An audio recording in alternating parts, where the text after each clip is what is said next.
साथियों, हमारे चिंतन का विषय था खिलौने और विशेषकर भारतीय खिलौने।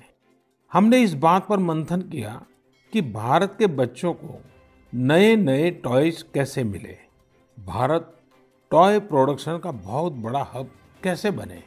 वैसे मैं मन की बात सुन रहे बच्चों के माता पिता से क्षमा मांगता हूं, क्योंकि हो सकता है उन्हें अब ये मन की बात सुनने के बाद खिलौनों की नई नई डिमांड सुनने का शायद एक नया काम सामने आ जाएगा।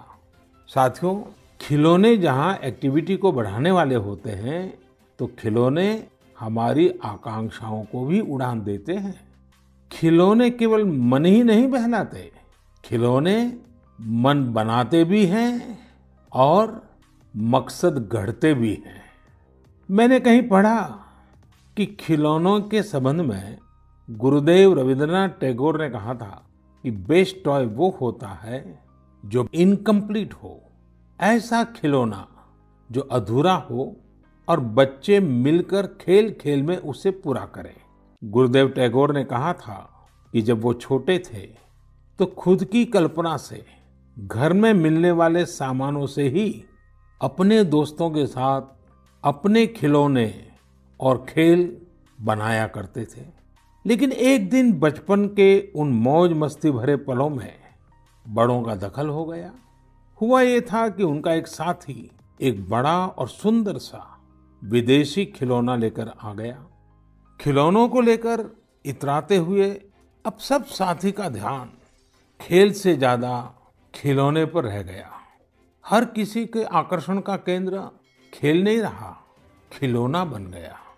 जो बच्चा कल तक सबके साथ खेलता था, सबके साथ रहता था, घुल मिल जाता था, खेल में डूब जाता था, वो अब दूर रहने लगा।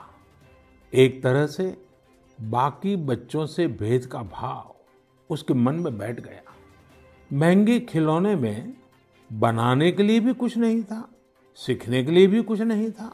यानी कि एक आकर्षक खिलौने ने एक उत्कृष्ट बच्चे को कहीं दबा दिया, छिपा दिया, मुरझा दिया।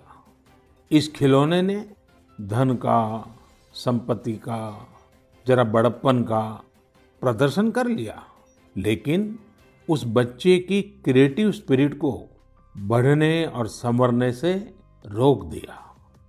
खिलौना तो आ गया, पर खेल खत्म हो गया और बच्चे का खिलना भी खो गया।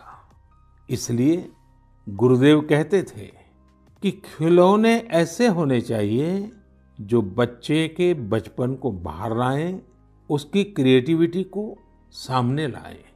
बच्चों के जीवन के अलग अलग पहलू पर खिलौनों का जो प्रभाव है, इस पर राष्ट्रीय शिक्षा नीति में भी बहुत ध्यान दिया गया है। खेल खेल में सीखना, खिलौने बनाना सीखना, खिलौने जहां बनते हैं वहां की विजिट करना, इन सबको करिकुलम का हिस्सा बनाया गया है।